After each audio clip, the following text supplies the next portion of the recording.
a very special guest for this show. Always a very special guest for any show that he does. His name is Erich von Daniken. The daddy of them all, you could say. The man referenced and revered by so many who've made a connection between mankind and visitors from space. Now, I have with me tonight, here on the table, you can just hear me leafing through it, an original signed copy of Erich's book, Chariots of the Gods, published in 1969, this one, and given to me, peculiarly and bizarrely enough, just over a week ago, as a gift by a very special person who didn't know, and neither did I, that Erich was going to be on this show. So I find that a little bizarre. And now, on the back of the book, and the pages are turning very brown with age now as I leaf through it here, there are some quotes about what is inside the book. And it's a very well-written, very tightly packed volume that I think stands up very well today. The Sunday Mirror is quoted on the back of this book as saying, the author's theory is that in the Earth's remote past, the planet was visited by beings from space who perhaps fathered humanity as we know it. A challenging discussion about our past and future. That was the Daily Mirror of the day. Also on the back of the book is a quote from the Daily Mail. It says, powerful stuff, and no matter how one tries, it cannot be discarded as a crackpot theory. Now, Erich von Daniken, who we're about to connect with in Interlaken, Switzerland tonight, and he's here tonight from Interlaken on Talk Radio. Erich, how are you? I'm feeling wonderful. I'm sitting in Switzerland. It's beginning cold. The weather is beginning cold, but I enjoy life. Is there any reason why you're based there? Because it's a place of beautiful vistas and clear air. You know, I'm Swiss since eternity. My family is Swiss since eternity. I grew up here in Switzerland, so I am Swiss. I cannot change it. That's my home place. But, you know, with the work that you've done and the acclaim that you've had around the world, you could have based yourself anywhere. You could have been in San Bernardino. You could have lived in New York City, wherever you wanted to be. Yes, but my home place is still the best place. You see, I traveled the world. Just 10 days ago, I come back from Indonesia. You know, Indonesia might be wonderful. They are ruined, but it's cold. It's hot. It's wet. So Switzerland is functioning. The politics is functioning. It's a safe country. I'm happy to be home. And it's always, as far as I've been aware of it, been a place of open minds. So you can have your say. You're allowed to have your say. And if you have a theory that's different from everybody else's, which when yours appeared in the very back end of the 60s, beginning of the 70s, that's in Switzerland, that's okay. Well, that's still today okay. At the moment we have some problems with refugees. We have some problems with Europe has problems with all kind of political things. But in Switzerland, you can discuss it. We are sitting on the bar. We shout against. The ones are in favor of it. The others are against it. It doesn't matter. Here we have an open mind. We can discuss whatever it is. The same thing happens in science. Now, in some cases, I'm attacking science, but science attacking back. And it's a wonderful fight. I love it. I want to get into that because it seems to me, and I might be wrong, that science is attacking you perhaps less than it did. But I might be wrong about that, and we'll talk about that a little later. Now, I read a couple of quotes from the back of this book, and literally, if you heard that little intro I did, Erich, I was given Chariots of the Gods by a good friend a few days ago, about 7 or 10 days ago, a signed copy that you signed. No reason why you should remember doing this, because you've signed thousands, for my friend back in the 1970s. It goes back that far. But I read the quotes on the back of the book from the Daily Mirror and from the Daily Mail. Do those quotes, you think, stand up today? Definitely, still. You know, in the meantime, I'm 82 years old. I have become an old fellow. But I'm still stand behind the quotes. Chariots of the Gods was a mind-opener. And what critics never understand, in Chariots of the Gods I had about 238 question marks. Question marks means questions. Means not, it has to be the way. I say it. It's a possibility. Look at it this way. And that's still my position today. The books I like the most from people who appear on this show are books that start with a simple but exciting premise and then give you evidence for it. And it seemed to me, going back through this book today, as I did, that's exactly what you did. You start from that premise and you offer us plenty of evidence, which we'll talk about, as I say. It's for this day and age, and any day and age, it's a rock-solid formula. Well, thank you for the compliment. As I said before, I'm an old man. In the meantime, since Chariots of the God, I have published 38 other titles, and I still came to the same conclusion. This planet Earth was visited by beings from outer space some thousands and thousands of years ago. Now, our ancestors at that time, they were Stone Age people. They could not understand what was going on, so they believed that these beings from outer space were some gods. Of course, we all know there are no gods, but our ancestors believed in the gods. And that was the starting point for so many religions. In the meantime, we have enough of indication to support that case. I'm still the same opinion as 50 years ago. We're coming up on some commercials here. That is the nature of radio. You understand this because you've done so much of it. Before we do that, though, and before we get into the meat of the book, and then I want to talk with you about some topics from today, from 2016.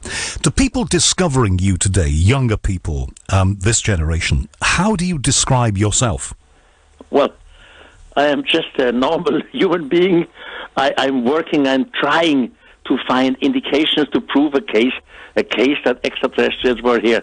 I am nothing special. I am just like everyone, but I'm a researcher. I try to find out answers, and I accept if I am wrong, and I'm happy if I am right. Let's go back to the 60s when you were putting the book together. Let's set it in context. What was it that lit the fire under your feet to do this? Well, it's a long story. I try to make it short. By the way, my mother language is German, so you hear this. My second language is French, so I might have some problems to express me in English. But anyhow, the story goes on. I think we'll understand perfectly. I've talked with you before. You are brilliant. I was educated in Switzerland as a strict Catholic. I was in a boarding school led by Jesuits, and of course I was a deep believer in God. I still never lost my belief in God, although I do not know what God is. But anyhow, for me as a young boy, as a 16-year-old boy, God had to have some minimal qualities. For example, God makes no mistake. Or God would not use a vehicle in which to move from point A to point B. God is all over. Now, in this high school, we had to make translations from parts of the Bible. Greek to Latin, Latin to German. And then I learned that the God of the Bible, he uses vehicles to move from point A to point B. He comes down to the holy mountain with smoke and fire and trembling and loud noise and so on. So I simply had doubts in my own Catholic education, and I wanted to find out if other communities in antiquity have similar stories. So I started to read the beginning of other religions, and slowly I realized that in many of these old religions we have similar stories. Of course, with different names, but the basic is always the same. Someone from heaven, someone from the sky descended. They came to us, they helped us, they gave us some orders and rules. They disappeared again, but always with the promise to return in the faraway future. So finally, I asked myself, what are these beings? Real God? Angels? Or is it all a misunderstanding? Should these be extraterrestrials? So, well, that's the base of my story. So you won't be the first person in this world, on this planet, to kick against a religious education. Do you think, and it sounds like that was part of it anyway, that was a segment of your motivation for this? It was definitely the beginning of it. And you know, in this boarding school I was led by Jesuits, I had my doubts, and I talked to the professors about my doubts, and they understood it. They said, Erich, if you want to know more about it, go to the library of the university, which was just nearby. Ask for the book of Enoch. As a young man, I never heard of Enoch. Who the hell is Enoch? So I learned the book of Enoch, and the next step. So finally, the result is we were visited by beings from outer space. And they will return. Maybe they are back already. We don't know. So you sound like a very unusual young man. I think I'm a very normal young man. Everyone has doubts, and we all are fighting against something. So my fight was the fight against consciousness, against my religion. And then you have to, and like I say, once we've been through the commercials which are coming up, we'll talk about the book and its legacy. But then you have to write the book. That's one thing. And then you have to find somebody who's willing to put it out there, to publish it. That was the next catastrophe. From my family, I grew up in the hotel business.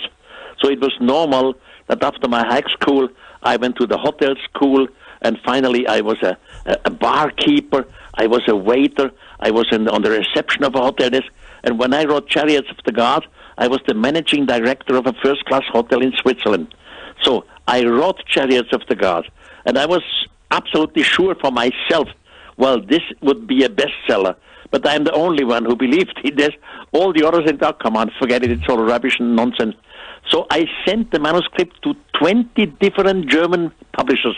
They all sent it back, all with nice letters. Well, we are not used to it. It's not scientific enough. It's not serious, and so on. And finally, because I was the manager of a hotel, every year, one of the German leading scientists was a guest in my hotel, and we were discussing. And one evening he said, Erich, you should write a book. And I said, I have written a book, but I found no manuscript. He said, well, I know a publisher. Maybe we should talk to him. Next morning, I was on the phone, and he said to someone unknown to me, listen, Erwin, I have a young Swiss here. He has written a complete crazy book, but the man is not crazy. You should listen to him. And the next step happened. I went to Düsseldorf in Germany. I talked to the publisher, and he said, okay, maybe with a little short edition of 3,000 copies, we can try to sell this manuscript. Well, the result is now millions of copies. How many million? Well, in the meantime, about all the books together, we are roughly 70 million copies worldwide. Wow. Erich von Daniken, very special guest here on this Sunday night. A man who's managed to sell 70 million books. That is a book and some for every single person who inhabits the British Isles. Think about that. That is remarkable, Erich. But you had an awful long way to go when you first got the book out there, a production run of 3,000. In the original book, which I have here, I've got a very early copy that you signed. The first sentence, you pose the question whether it is conceivable, is the word that you use, that we are alone in the cosmos in what was the 20th century. We're in the 21st now. How would you ask that question today? Well, in the meantime, we know that we are not alone in the universe. I mean, in the scientific community, we have some statistics. We know how many stars are out there. Now, some years ago, we all believed that the Earth has a special position in the universe. We said the Earth is not too close to the sun, it's not too hot, the Earth is not too far away from the sun, it's not too cold.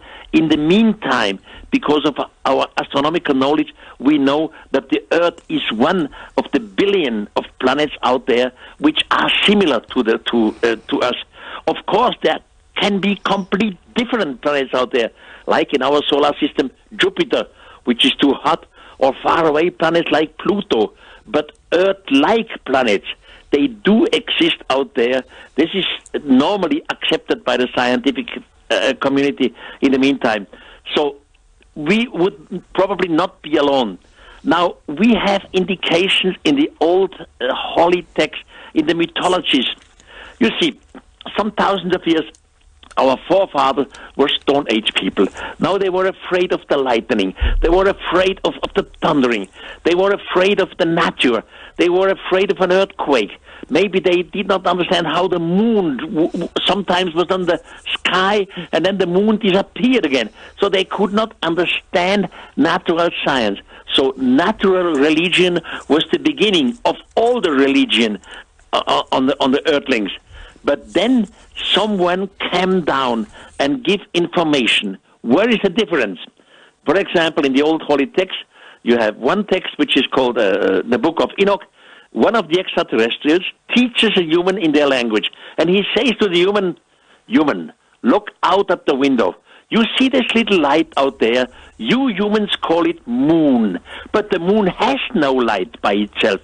The moon receives its light from the sun. And then he explains why the moon sometimes disappears and is half, etc. Or he explains to the young man, you see this bright, shining light there? You humans, you call it sun. You see all the little lights out there? You humans call it stars. And then he explains that our planet surrounds the sun in 65 days, roughly more or less, etc. Now, natural religions, earthquake, crumblings, storms, they have. And they have created natural religions. But nature does not give scientific information. Nature does not tell somebody the phases of the moon, the light of the moon, or the stars. So information was given to the earthlings at that time. And I mean scientific information. And that's the difference between natural religion. Do you think that the world was ready for what you had to say? Because we were entering a phase that is continuing to this day, where we are starting to realize what you said when we were speaking just 2 minutes ago, that we are far smaller a part of this universe, this cosmos, than we believed we were. We used to believe we were the center of all things, and we've been learning over these years that we're not.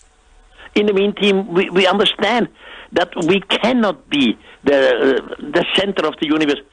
You know, we humans, roughly, generally, there are two sorts of humans on this planet.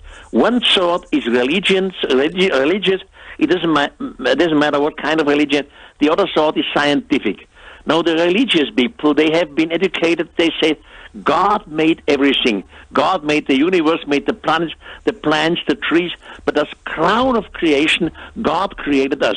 The scientific community believes everything is evolution. You know, mutation, evolution, but we are on the top of evolution. Now, in both cases, if you look at it religiously, crown of creation, or scientifically, top of evolution, in both cases, we look at ourselves as the top of the universe. We think we are the greatest. We have to learn to become a little more humble, modest, and learn there are other forms of life out there. We are neither the crown of creation nor the top of evolution. And that's what's going on today. We learn slowly. Well, we are a little part like ants in this gigantic, wonderful universe. And the tide of scientific discovery, certainly recently, and we'll talk about this a little later, but seems to back up what you've been saying for all of these years. Does that give you a nice warm glow inside? Well, somehow, yes. You know, I have the chance to travel worldwide, and I have many speeches worldwide, and I'm always happy to hear when I sign some books that some people say to me, Erich, somehow your book Chariots of the Gods changed my mind, or changed the way of thinking, or you were a mind opener. So I'm happy to hear this. And of course, I know the critics, and I absolutely understand the critics, and I'm not against the critics. I love the discussions with the critics. But finally, slowly, I think we have a change in what we call in German language the Zeitgeist, the spirit of time. Slowly, we see it differently than what we saw it 50 years ago. And I feel, well, the acceptance of the Chariots of the Gods is becoming more open now than it was 50 years ago. I certainly recall, and this is just taking us off slightly into a little tangent here, but going on holiday with my parents in the 70s and even the beginning of the 80s, we would go to guest houses and hotels, and you would always find a copy of your book, which I have to say as a boy I didn't read then. I should have, but it would always be in the bookshelf, in the bookcase, wherever we went. So you had that kind of coverage. You had open ears, open minds for your theories. As you said, not everybody agreed with you, and some people vehemently disagreed with you, but you had more of a gateway than anybody before you, it seems. Well, I'm happy to hear this. You know, in the meantime, there are many international TV stations who have some TV series in which they are pro or against this Erich von Daniken idea, this visit from outer space. And more I see traveling worldwide, I am accepted. You know, just 2 weeks ago, I was in Morocco, okay, somewhere in North Africa. And in the elevator, when I checked out, there was an Arabic family, a man, he looked very severe, with his 2 boys and his wife, and they looked at me. I went to the reception desk, I checked out, and then the man went to the reception desk too, and I just understand he asked who I was. He joined me before I went to the taxi and said, "Are you Erich von Daniken?" I said, "Yes."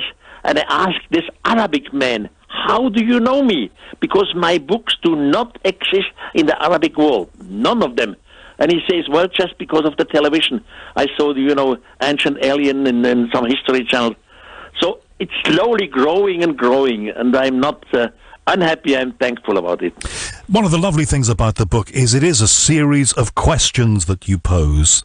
You talk about some ancient maps found by a Turkish Navy officer that proved in an era when they couldn't have been drafted that way to be highly accurate, even including detail that we know today about North and South America and the Antarctic.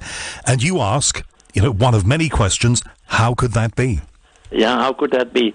We are talking about the map of the Turkish admiral. His name was Erich, and he made this map 400 years ago, and he himself wrote that this map is a composition of different other maps which he made out of different maps which he found in Alexandria, in the Library of Alexandria. Now, anyhow, on this map, you see on the lower part, you see definitely the Antarctic island. You see the coastlines of the Antarctic. You see different islands, and compared with today's knowledge, they are all in a correct position. Now, Antarctic, some hundreds of years ago, was always covered with ice and snow. How could someone have mapped the Antarctic? We have no answer. But the result is this fact does exist. The map of Erich does exist. There is a scientific literature about it. So it's an open question. What do we do against it? Nothing. One of the many questions you ask is this one as well. What can have induced the Incas to create the Nazca lines? And what about the 800-foot-high stone signs near Lima? Well, there's so many wonderful mysteries. Nazca is a place, is a desert about 500 kilometers south of Lima in Peru. I was in Nazca many, many times. I flew over Nazca already at the end of 1950, 1960, and so on. In the meantime, Nazca has, of course, a lot of scientific literature. And now when you stand on the desert of Nazca, first you see nothing. It's just little stones, brown stones, rusty stones. Soon as you scrape them away with your foot, there comes a lighter, bright, shining surface on the ground. Then you fly a little higher over Nazca, maybe about 1 kilometer, and then you see these bright, shining lines form figures of apes, birds, all kinds of animals, flowers, etc. Then you fly higher again, maybe about 1 or 2 kilometers high over the Nazca area. Then you see in the middle of these figures gigantic lines. The lines start abruptly, they end abruptly. Seen from the earth, seen from the high, they look like an airport, like airstrips. By the way, I never said it was an airstrip of the extraterrestrial. I never said it was the landing place, but I said it looks like, it gives you the impression from the air. And that's what it still is today. Now, about Nazca, we have wonderful scientific theories about wonderful ideas, what it could have been. But none of these theories has been completely proven. We are never sure. Either not my own idea. I suggested some thousands of years ago there was a mother spaceship in orbit. Now this mother spaceship was traveling maybe since hundreds of years. They needed some kind of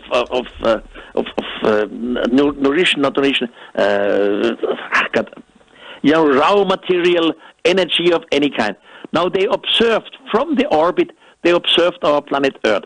They saw in Nazca a desert, and they measured that under the Nazca desert there are some raw materials.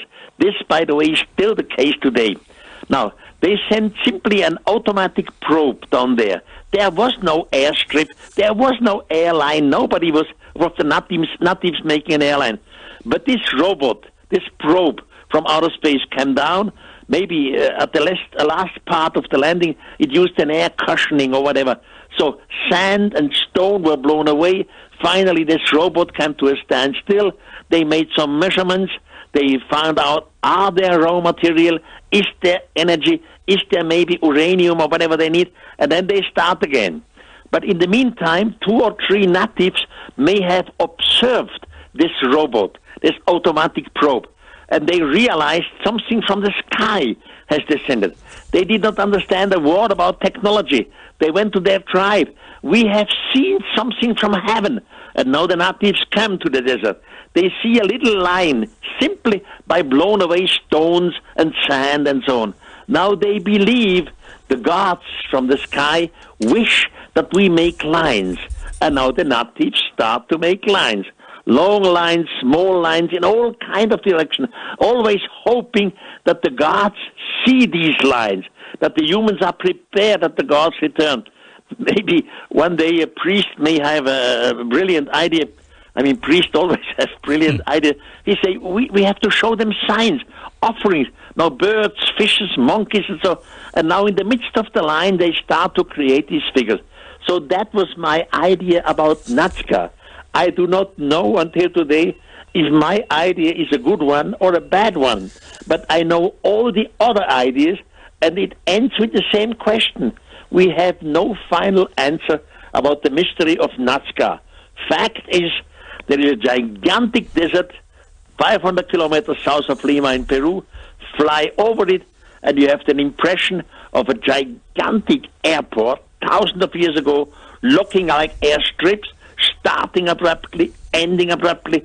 The longest of it is 3.8 kilometers long, and in the midst of these lines, figures. Figures so gigantic that you can see them only from the air. From Interlaken, Switzerland tonight, Erich von Daniken, who's coming shortly to the UK. Tell me about your trip, Erich. Well, next Saturday, I hear in London at the Piccadilly Circle, there is a theatre called the Princess Anne Theatre. And I am happy to be there for the first time since about 25 years back in England. And I have a speech there, a public speech, and I show my best arguments of course to defend my theory that visitors from outer space were here. And then there is some program going on.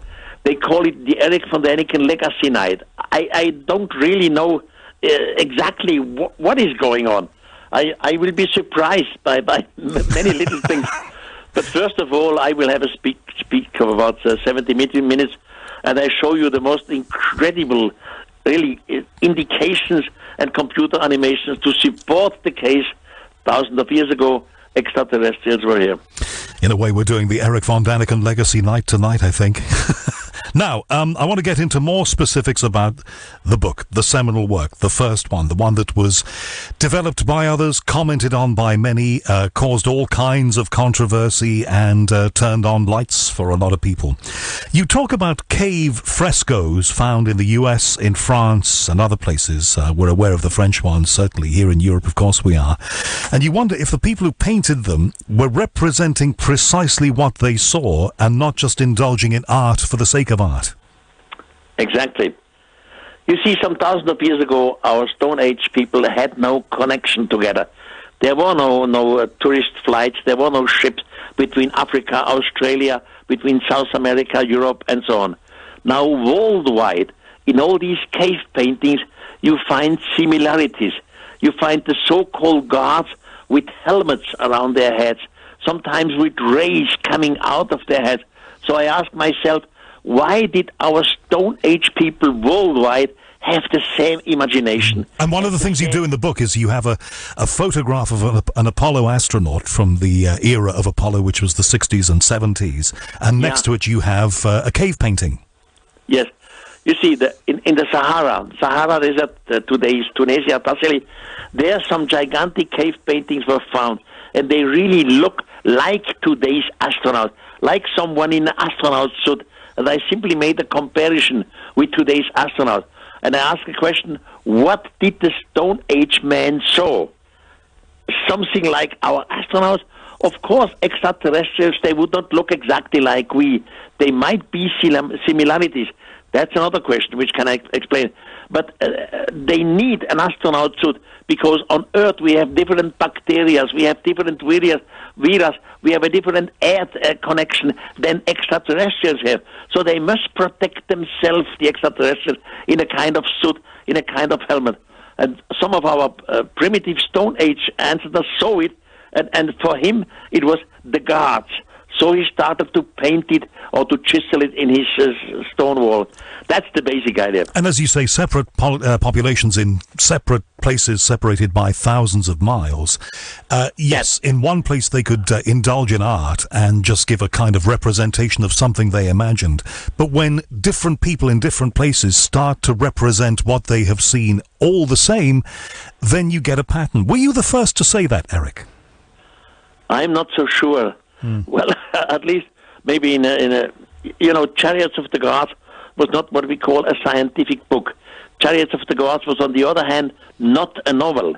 It was, in German, we have a term which is called Sachbuch, which means a book of facts. The facts have to be there. You have to give the exact sources, but it's not in a scientific way like the community would do it. So whatever I presented in Chariots of the Gods and in the later books, all these objects, all these findings, all these paintings, all these texts, they do exist. You can control them. But the resolution, the concept I make out of all these mixed things are different than what the scientific community does. But the facts exist. So is it with all these paintings and these chiseling worldwide. It was wonderful for me to revisit the book today, and especially to have an original copy, which I think is probably from the first or second run of paperback prints of the book. Well, in the meantime, it must be expensive, I hope. Well, I think it's probably increased in value, so it was a great gift to be given. But it's got an inscription by you in German and your signature on the front page. We actually put a photograph on our Twitter here at Talk Radio of this. If you want to look at that, that's where you'll find it. But you're right. You're saying here in the book that there are commonalities between things that are found in places as disparate and separate as the United States, in France, in Norway, Sweden, Uzbekistan, similar looking things in widely different places. That's true. And not only in Uzbekistan or in France or in Germany, it's continuing in Australia. I mean, this is a continent far away from all the other continents, or in South America, and you always have the same impression. These Stone Age people, they saw something, they had something in common, and they tried to represent it in their Stone Age painting, later in chiseling. So that's just a psychological moment where we have to ask, what is the reason for all this? And I see where they saw something. Now, in the meantime, of course, I know of many mythologies. I know the legends of these old people. I mean, there's not only the Old Testament, our Bible. There are in old India texts, which are thousands of years ago. There are texts all over the world, and in the meantime, I'm a specialist of that. Then I find not only cave paintings, I found in the old mythologies the same story. They all speak about the gods descending from the sky, descending with smoke, fire, loud noise, trembling. They all were afraid. They all learned from the gods. Some of the humans were taken away, even up there to their spaceships. Of course, the human never used the word spaceship because they had no word spaceship. They say, I was taken up to heaven or to sky. They learn the language, some of them. They are taught by these extraterrestrials. So all these texts, like the cave paintings, are worldwide in many mythologies. That's why I say, hey, scientists, please look at it in a new way. We have a new way of observation and of learning of all these things. You talked about Australia. One of the things that struck me when I was lucky enough to visit there and meet Aboriginal people there was the connection they have with their history, a connection that we've severed here because our lives have been technological and we've moved on at a pace. But they have a narrative that goes back and back and back. If you've been to Australia, did you find that assisted your work? Oh, of course. I mean, there are the cave paintings in the Kimberley Ranges, which again are similar to the rest of the world. And then there are the mythologies. I mean, the Aborigine people, wonderful, brilliant cultures, they have mythologies. And these mythologies were written down. And the mythologies always speak about the gods descending from the sky, the gods who were the teachers, the gods who learned our ancestors in different belongings, including in astronomy, including telling them that we are not unique in the world, including about the calendar knowledge. So this is mythology of the Aborigines, but not only of the Aborigines. One like me who knows the mythology, it's a worldwide phenomenon. Go to the Greek god of Zeus or Apollon, it doesn't matter. Go to the mythology of the Inca or in Central America of the Maya. It always repeats. The gods were coming from outer space. The gods were the teachers. The gods were there who taught our ancestors, and they promised to return, and they will return. That's why every society in the past, every culture, had this expectation of the returning of the gods. And still today, we have the same thing. Just remember, When Francisco Pizarro was the Spanish conqueror of today's Peru, when he arrived for the first time in Peru, the natives fell down on her knees. They adored him as a long-expected god. The same thing happened in Central America. Hernando Cortés, he was the Spanish conqueror. He came together with Moctezuma. Moctezuma was the ruler of the Aztecs. Moctezuma fell down on his knees. He believed that the Spanish, Hernando Cortés, was the long-awaited god. The same thing in the South Sea. Take James Cook, for example. James Cook was the discoverer who discovered, for example, Hawaii. Now, the Hawaiian people again fell down on her knee. They believed that James Cook was the long-awaited god. So I mean by this, the expectation of someone is not a Christian invention that happened long time before Christianity. And now what happened today? I am educated as a Christian, as a Catholic. We Christians, we expect the returning of Jesus. But the Muslim community has the same thing. They wait for the expectation of the returning of their Mahdi. So you're saying that all around the world... The Jewish community wait for the returning of their Messiah.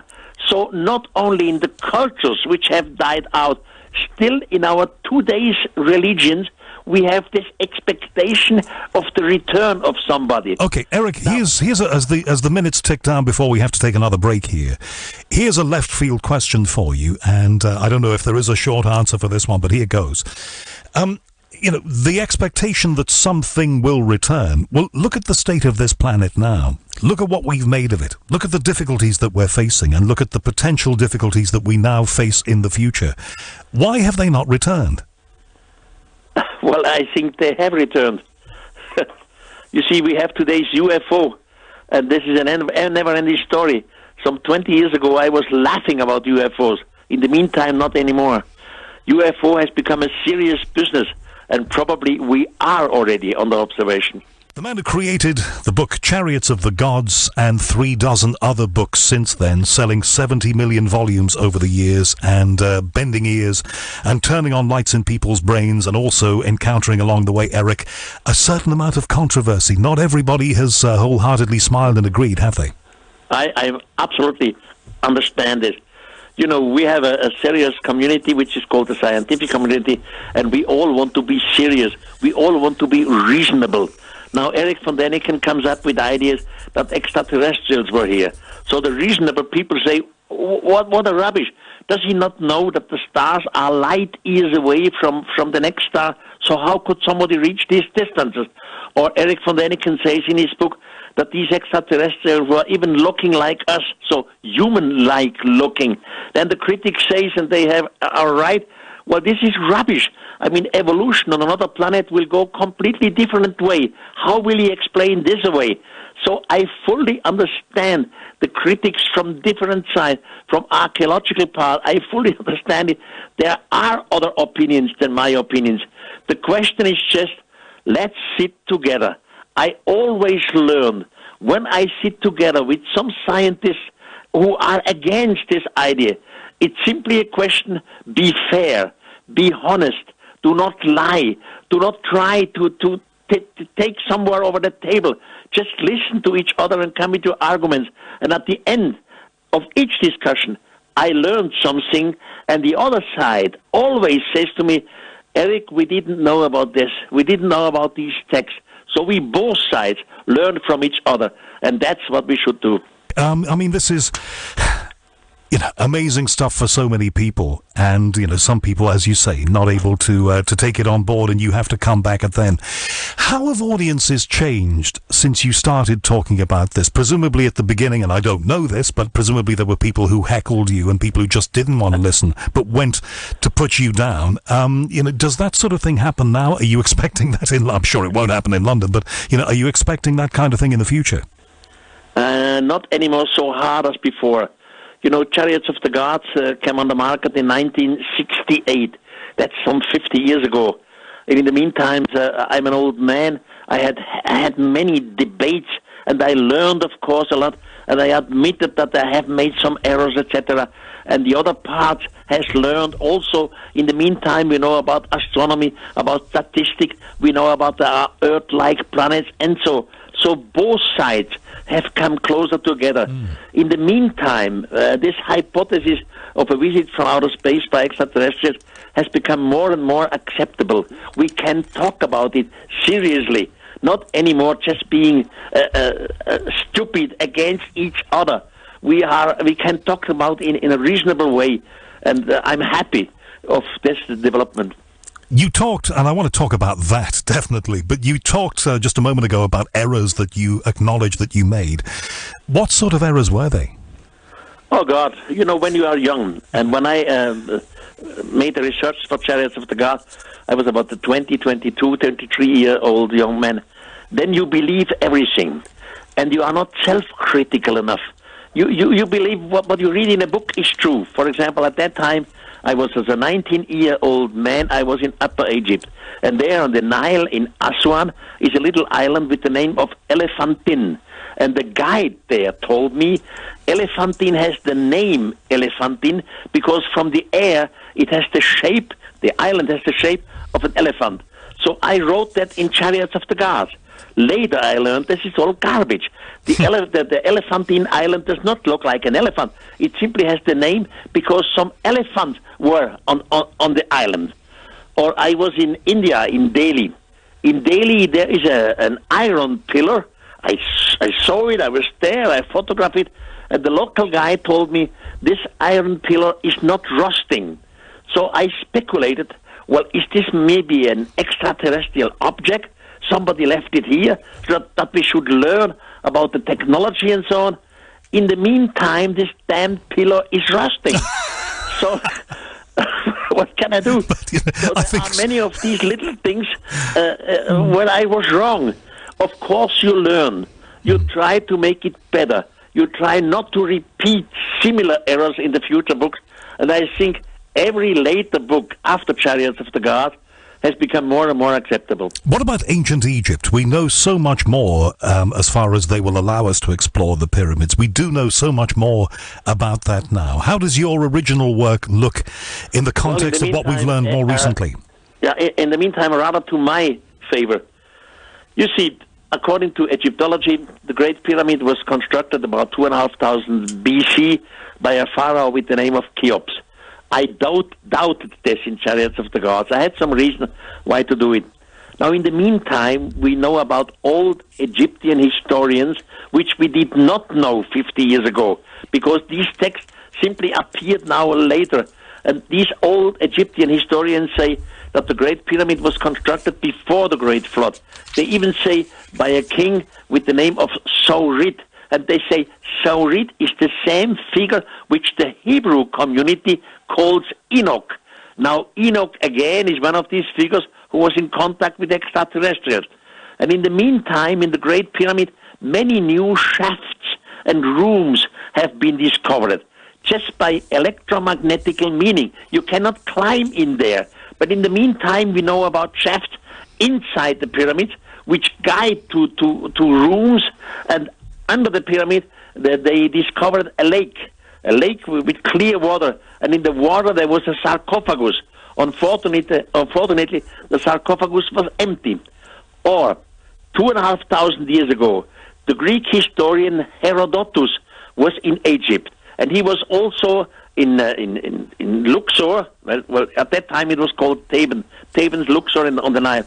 And Herodotus tells in his second book of history that the high priest showed him 241 statues, and the high priest made to any statue a comment. He said, well, this was the king's XY, he was living from then and then, and so on. And at the end, the high priest said, these 241 statues represent 11,340 years. At that time, the gods from the firmament were down on the earth. Since that time, the gods have not returned. Now, all these statements by Herodotus were never taken seriously by Egyptology. Herodotus was the same who said that under the pyramid there is a lake. In the meantime, we have discovered the lake. So slowly and slowly we learn that these ancient historians did not tell rubbish. They were telling the knowledge at their time. So the Egyptian priest told them it was not Cheops, 2,500 BC, who made the pyramid. It was before the Great Flood, Enoch. And in the meantime, we find more and more channels and shafts and rooms. So it all becomes more and more fantastic. I love it. I love it too. When I was a boy at school, we had the Tutankhamun exhibition in London, which of course captivated the world back then. The great golden, elements of it, which were fabulous for the world to see. But at that time, the big question was, how were those people back then able to build the pyramids? What technology could they have used? It had to be assisted by somebody or something from somewhere. Now, though, scientists are starting to say, actually, it's not as difficult as that. And people with their level of knowledge back then may well have found ways to build the pyramids and indeed build Stonehenge. Of course, I have no problems with building Stonehenge or building the pyramid. Our ancestors had some ways to move, to transport gigantic stone block, whatever the way was. My problem is another one. My problem is the engineering knowledge. You see, every technology has an evolution. Slowly, some thousands of years ago, our Stone Age ancestors started to learn what is an arrow, what is a bow. Then they started to learn what are stones. There are different sorts of stones. Some of them are harder, others are softer. You can chisel it, you can cut it. Then they learn how to transport it, about wooden rollers. All this is called evolution in technology. And evolution in technology, finally, after some hundreds and thousands of years, make practically everything possible. They could make the Great Pyramid. But the problem is, in the Great Pyramid, we have a lot of shafts, rooms, etc. This means planning, engineering planning. Engineering planning means design. And you have to do the design and the planning before you start with the construction of the building. Because later you cannot chisel out these rooms and shafts anymore. You have to do it in the planning. The planning does not fit in the evolution of technology. So it seems to me the humans did the dirty work. The humans transported the stones, of course. But someone did the planning and told them how to do it and why to do it, for what reason. By the way, the why is still an open question for the future. Could it just be that they had... Planning does not fit into the knowledge to Cheops. I understand what you're saying, but could it not just be that at that time they had particularly intelligent, advanced thinking people who understood perhaps rules of geometry? We know this. Things that we did not comprehend or didn't come to comprehend until later. What I'm trying to say really is perhaps they knew more than we give them credit for. Well, I exclude nothing. Why not? But it is not fit to the time.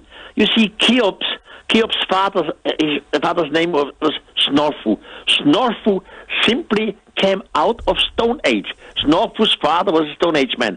The planning does not fit into the fact of the Great Pyramid.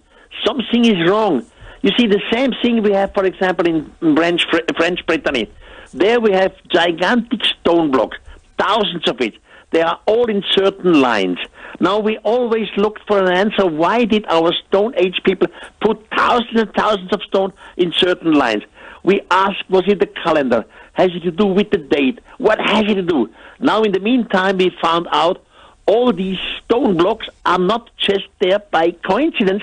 They all make Pythagorean triangles. Always the same distance, always the same angle. Now, Pythagoras was living about 400 BC, but these stones from French Brittany are 5,000 years before. So why at the hell did Stone Age people transport thousands of stones and made some Pythagorean triangles with the same angle, the same line? So we don't understand it. And that truly is Erich von Daniken. Erich, can you stay with us just a little longer? What I want to do is something now that we've covered the ground in the first book and your theories that have gone around the world. I want to talk with you about things that are happening now in 2016 because it's a very exciting era. You've been hearing Erich von Daniken, the man who wrote Chariots of the Gods and many other books. He's due in London very soon to give a talk here and also meet up, I think, Erich, with some of your many fans. I want to talk with you in this final segment or so about things that are happening now, about stuff that has started to appear in our news this year. I don't know what you think about this, but it seems to me that in terms of space news and the possibility that we may indeed not be alone, we've had more of that this year than at any time in my lifetime. What do you think? Well, between Mars and Jupiter, there is a gigantic leap, and there we have the asteroid belt. The asteroid belt is composed of 100,000 of stone blocks. Some of them are small, like a football. Others of them are very big. The largest of the asteroids is called Ceres. Ceres has a diameter of around 930 kilometers, so it's quite a big piece of stone. We compare it to a moon. Now, since 3 years, NASA has sent a probe. The probe's name is down to Ceres. And they have delivered pictures to the Earth. And now in some of the pictures, you see a mountain which does not fit into the region, and the mountain has some scraps on it, white scraps. And then you see on the ground, you see definitely a rectangular place. Now rectangular, which is not made by nature. So we have new questions. What is going, or what was going on Ceres some thousands of years ago? I always suggested some thousands of years ago the extraterrestrials were here. They came here with the generation spaceship. That means they were hundreds of years under the way. After hundreds of years of traveling, they need some form of energy. Whatever the energy is, raw material. Now the energy you do not take from the Earth, because here humans are living. You simply take the energy in the asteroid belt, because there it's free. Nobody hurts you. No, so the energy is just on the surface. And now today, thousands of years later, we found on Ceres some traces of artificial stuff. So we can ask us, what was going on there thousands of years ago? Mars, we have two moons. They are called Phobos and Deimos. Now, Phobos and Deimos are small moons. They look like some sort of potatoes. And there are many craters on Phobos and Deimos. Now, the problem is both moons surround the Mars, their planet, faster than the Mars under them turns itself. And both moons are nearly over the equator of Mars. So it seems this is not natural. Some astronomers, especially the Russian astronomer Shklovsky, suggested that these moons must be hollow. Now, we will find out in our time what is going on. So today, astronomy brings material to the surface which only today we can understand, and all of a sudden we say it could have to do with an extraterrestrial visit some thousands of years ago. When you look at the photographs that we've been lucky enough to see over the last year from Mars, from the Martian surface, there are people who say, look, we can see signs of regular geometry. I mean, there are some crazy people who say, oh, look, is that a lizard, or, you know, is that a person standing on that rock? Leave that aside, but when you look at what you see on the surface of Mars, and sometimes if you look hard enough it can give you a headache, but do you see something that may be the remnants of something else that was there before when you look? Yes, you can see some objects on Mars which are rectangular, others look like a pyramid, but finally you are never sure. Is it artificially or is it just natural? I mean, on Earth we have natural rocks who look artificially. So the final probe is we need clearer photos, or somebody else has to go there. But we have reasons to ask questions. The same thing, by the way, on the moon. On the moon has in the meantime been photographed perfectly. And if you observe the photographs very closely, you see some strange things look like obelisk, look like rectangular shapes. And you still can ask the same question on our moon as we can ask them on the Mars. But the answer must be, well, closer. So why? Go closer with better photographs, and then we will find out. What do you think about the ideas that have been in the news over the last fortnight or so about going to Mars, which we're actively talking about, and terraforming it, turning it into a landscape, turning it into an environment like ours by planting things there, by putting an artificial atmosphere in there, doing all sorts of things to make it more like here? Well, theoretically, this is possible. But this is a question not of 10 or 20 years. I mean, we could make terraforming, but then it takes, I don't know how many hundreds of years until we create an atmosphere, until we create another temperature of Mars. It's not the question of just go there and the next generation has it. It's a scientific project which takes hundreds of years. So it's not something we're going to see in our lifetime, as you rightly say. Definitely not now. The NASA scientists and the ESA scientists who've been so proud of all the discoveries that have been made recently, do you think that they're missing anything? Are there any clues that they should be seeking that they haven't picked up on, maybe? No, not to my knowledge. The scientists I know and what I read in the scientific literature, all these astrophysics and astronomers are very serious people. They are reasonable people. They don't want to speculate because they don't want to lose their credibility. Now, in personal discussion, of course, we speculate about could that be and that be, but this is not the serious discussion in public. I don't think that they hide something before us. They simply want to be reasonable, and that's what science should be. But if you were them, what would you be looking for, and where would you be looking for it? Well, I would really send a probe to the 2 moons on Mars, to Phobos and Deimos. I would go very close to Phobos and Deimos. I would try to make a landing on Phobos and Deimos to find out, is something artificial up there? Why are these 2 little moons turning around Mars on equator? And why are they turning faster than the Mars itself? Are they maybe hollow? So these kind of things I would love to find out. And if something of the kind that you're talking about was discovered there, would you see that as vindication of everything that you've been saying for these 40, 50 years? Well, definitely, yes. But the question then still is our society ripe to accept these things? You see, I use the word spirit of time. In German, Zeitgeist. The community has to be ready to accept something like this. If the community is not ready to accept something, it means unreasonable.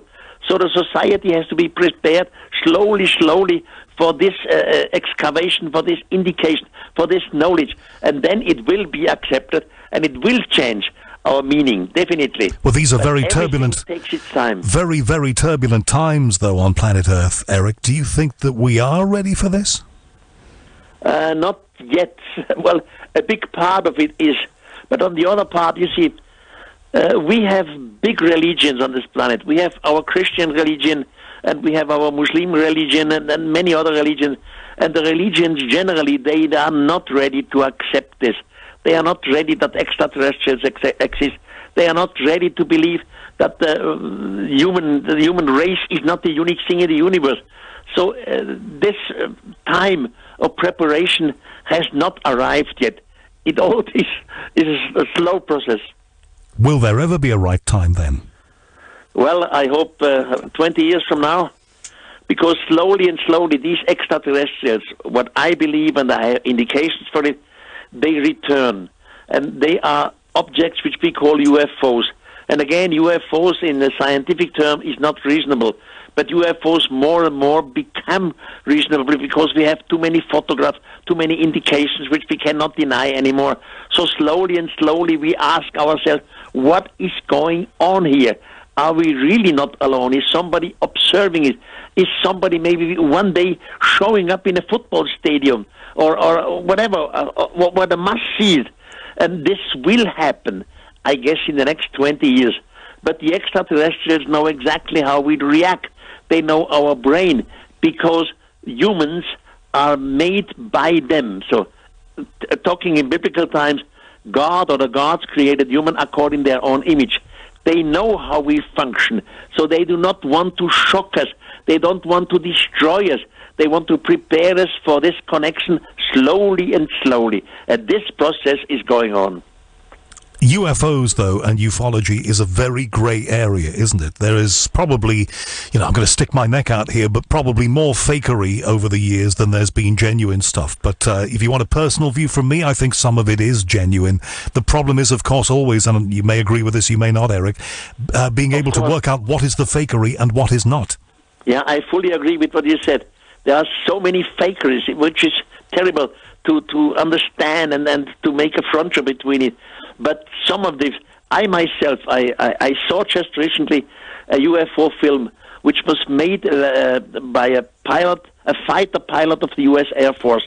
And now this camera in the pilot, in the aircraft is fixed. The pilot cannot move the camera. And all around the screen, you see the data which change every tenth of a second. What kind of data? How high is the aircraft from above? How fast is it? How far away is it? What is the exact geographical longitude, latitude, etc.? So all this you see on screen, and in the center you see a UFO. And this goes on for about 4 minutes. And I see this with all the data changing every tenth of a second, and I know you cannot falsificate these things. And the pilot who sent me this said, Erich, I want that these things come to the public. I don't give a damn in the meantime if I have to go in jail. I want that this comes to the public. So something is going on, and only a few people know about it. Right, which brings me to this point. If only a few people know about it, there is a huge movement, and it's supposed to be gathering great speed and momentum this year, fronted by people like Steve Bassett, who you may be aware of, but also others in the United States. This movement is called Disclosure. They want governments around the world, but particularly the US government, to come out and disclose to the people what they know, the stuff they've been hiding for all of these years, what is at Area 51 and all of those kinds of things. What do you make of the disclosure movement? Well, I'm very happy that this movement exists, and I hope they are successful. And some of the scientists and some of the politics, the high politics, in the meantime admitted that UFOs do exist. In the meantime admitted that we are observed again. But that's still not something which goes to the big press. You know, I always use the same word. The big press, the journalists and the scientists, they want to be reasonable. And UFOs are still in our community unreasonable.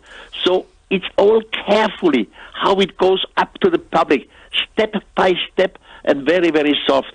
But some of the high politicians, some of the high scientists in the meantime agree. They say it in public. Yes, these UFOs do exist. All true, we have a lot of fakes. We have a lot of false things. But some of them are real. They do exist, and we should be prepared for it. Is it frustrating for you, Erich von Daniken, that you haven't seen and you haven't been visited? Well, somehow I understand it. I mean, as I said, I'm 82 years now. I never saw a UFO myself, but I understand it, because if I would have seen a UFO, I would probably, with my character, just standing up and climbing, that's true, and you have to believe it, and then I become unbelievable myself. So I'm happy. I have my critical distance. You've been saying all of your career writing that the spacemen came here and they seeded what we are today and they will return.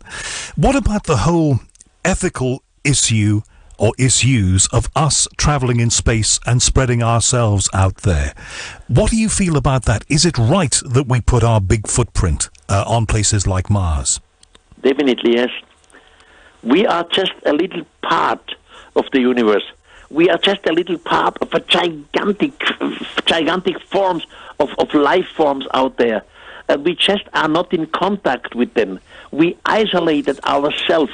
And it is ethically wonderful to learn that we are not alone out there. You know, since humans exist, we have war on this planet. We fight against, because of religion, we fight because of geographic things. We always have reason to fight, the humans against each other. Now just imagine we would accept extraterrestrials are here. Now we realize that we must be a united mankind, not fighting it, because there is something much bigger over our planet, over our Earth. We have to learn and to understand we all are Earthlings. It doesn't matter if we are black or white or Catholic or Muslim or whatever. We are the united humans on this planet, and there is something out there with which we have to communicate. So morally, ethically, it would be wonderful if we accept the existence of extraterrestrials. Do you think that if we get into territory that some people are saying that we are going to get into, like somebody being stupid enough to let off a nuclear bomb somewhere or a missile targeted at a city in the United States, whoever might do that, the idea of global financial crash that a lot of people are very, very seriously concerned about. Do you think that the spacemen, to give them a name, would intervene at that point? No. We have in the past, we had some cases where, I'm sorry, my English is not good enough to explain it. We had some cases where extraterrestrials stopped some nuclear weapons. They stopped it, they shut it down, so I cannot go to details about this. So I hope no human is crazy enough. All the humans who are in a high political position, they should be reasonable. They are under control. Nobody is just a dictator who can do what he wants. And no human is crazy enough to start an atomic bomb against another nation. This time should be over. At least I hope we are reasonable enough for all this. I mean, we all hope this won't happen, but if North Korea ever got the capability and did something that would be more than ill-advised, do you think that it would be time for the extraterrestrials to step in and stop them? Do you think they would? I'm not so sure about this. I'm not so sure if they interfere in our problems. But even if such a terrible case happened, I mean, the other nations, in this case, United Nations also, or the Americans, would be strong enough. Something, look, left field now. Something I wanted to raise with you before from the book, from Chariots of the Gods. On page 164, you talk about something that I didn't think fitted in the book, but I probably just didn't understand, why it was there. And it needs to be explained to me, I think. You talked about a mass concentration experiment that was done in 1965. It sounded fascinating, but I wondered why it was in the book. A mass concentration? What's this? I've got it here, page 164, mass concentration experiment. Hold on. Let me just find it. Mass, say it in German. Oh, God. Where everybody concentrated, where people around the world concentrated on something, on the same aim, the same end. Yes, there was an experiment which took place in Germany, I remember. But that's a long, long time ago, nearly more than 50 years ago. And they concentrated with their brain of some point, and it worked. But I don't remember the details anymore. Okay, well, it doesn't really matter, because the point I'm coming to is that if we were created by a superior civilization, perhaps they gave us abilities that we are mostly not aware of and mostly don't use. Why not? I mean, the gods created humans according to their own image. So we have a gigantic brain, and we probably don't use this gigantic brain. And there is much more in us than what we think. Now, a brain like mine thinks to learn and to know a lot about extraterrestrials. A brain like other is sure to learn and to know a lot about astrophysics, about astronomy, about whatever. And so if we get these brains together, we are a mass, and this mass, a gigantic computer, and we will have a gigantic knowledge. That is my basic idea behind it. A lot of people are getting involved in private space travel now. I have a friend, Nigel Henbest, who's an astronomer here. He cashed in his investments, $200,000. He's going on a Sir Richard Branson space flight when he's able to. Would you like to do this, and have you been approached to? No, I have never been approached to. But, in the meantime, I'm an old man, 82. Now, if someone came to me and would say, Erich, you have the chance to go up there, I would ask, will I come back to Earth? Because I wish to die on this planet Earth. I wish to die here. And if he says, yes, you will come back to planet Earth, then I say, yes, I can. My curiosity is big enough. If this approach would say, no, you would never come back to Earth, like, for example, going to Mars and die on Mars, I would not go. I would say, no, then I prefer to die here on planet Earth. You're 82. I am fully confident that we will be having a conversation when you are 100, and that will be another marvelous conversation, I am sure. But when that point, and we all have that point where we shuffle off this mortal coil, who is going to continue your work? Well, we have a big organization which is the Ancient Astronaut Society in Germany and worldwide. and there are thousands of members, and at least a quarter with our scientifics. And there are many people, many other brilliant authors around the world, including in England. I have good friends, authors who write about the same subject, brilliant people. So when I die, it doesn't matter. The idea continues, and that makes me happy. It makes me happy too. And finally, as a great man once said, through your career and through your writing for 50 years or thereabouts, there have been people, whether they've been scientists, whether they've been academics, whatever, who have accused Erich von Daniken of pseudoscience.